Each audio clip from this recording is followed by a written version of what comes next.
প্রথমে অন্তত ভুল স্বীকার করে এবং কি মাপ চেয়েছে যে এটা আসলে আমাদের কন্ট্রোলের বাইরে ছিল এবং উপরওয়ালার দোষ দেয়।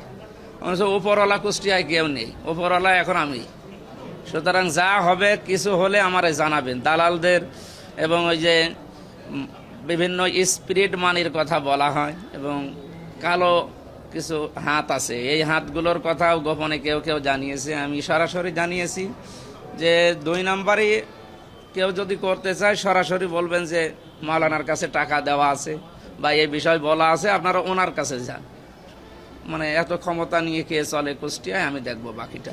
নির্বাচন আবেগের জায়গা কুষ্টিয়া মেডিকেল কলেজ এবং হাসপাতাল, এটা আমরা চালু করতে চাই পুনরায়। কয়েকটা বিভাগ চালু আছে, পূর্ণাঙ্গভাবে যেন চালু হয় সেই বিষয়ে আজকে আসলে মিটিং ছিল।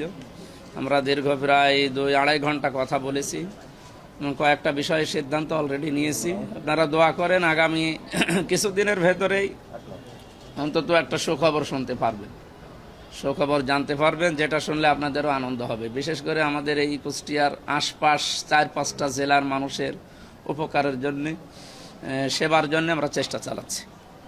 এটাই ছিল মূলত। এখনও সবগুলো যেহেতু কার্যক্রম চলছে, 2টা বিষয়ের সিদ্ধান্ত আজকে নিয়েছি। এখন ওগুলো লং প্রসেসের বিষয়, 7-8টা বিষয় সামনে আছে। 2টা আজকে হয়েছে, এখনও বাকিগুলো হবে ইনশাল্লাহ।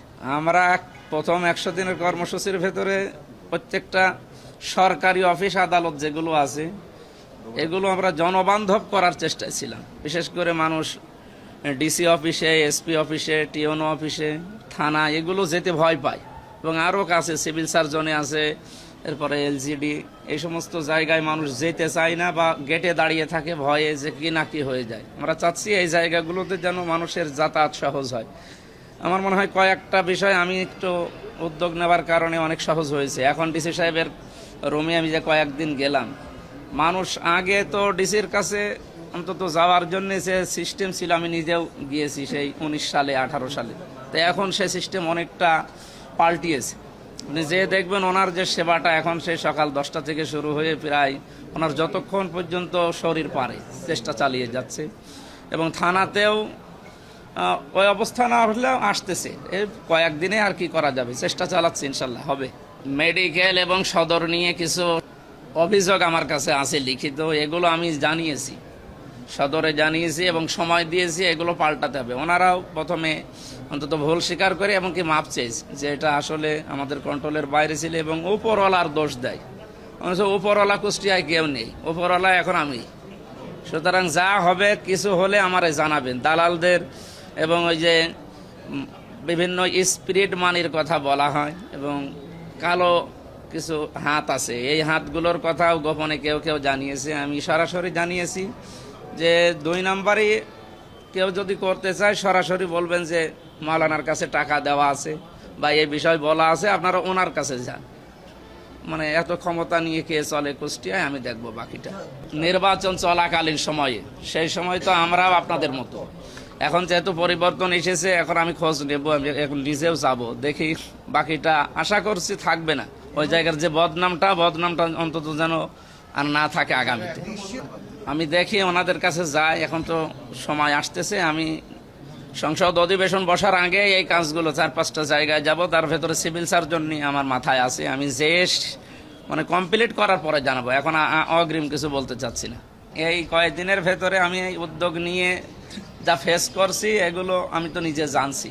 বিভিন্ন জায়গা থেকে অফার আসতেছে যে এটা আরও ঢিলা করেন। না, জনগণের জন্যে এবং এই দেশের জন্যে যে শপথ আমরা নিয়ে এসেছি সংসদে, এইটার উপরে থাকতে গেলে আপনাদের কোনো কথা আর শোনা যাবে না।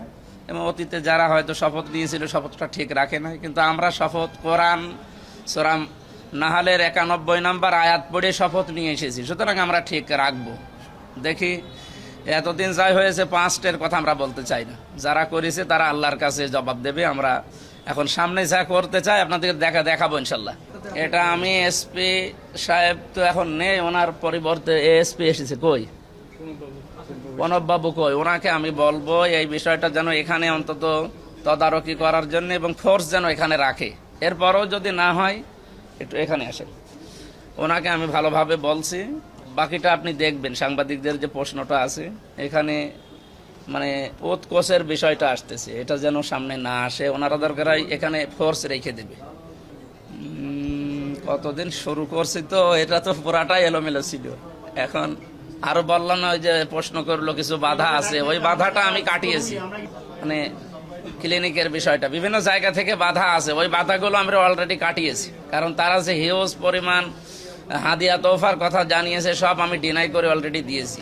কেন কোনো কিছুতে কোনো কিছু হবে না। আমরা এখন সর্বোচ্চ আমরা 7 দিনের ভেতরে একটা জিনিস দেখাবো এবং ফিতা কাটার মাধ্যমে ইনশাল্লাহ এটা উদ্বোধন হবে। আপনারা বললাম না, খবর পাবেন, সুসংবাদ পাবেন ইনশাল্লাহ।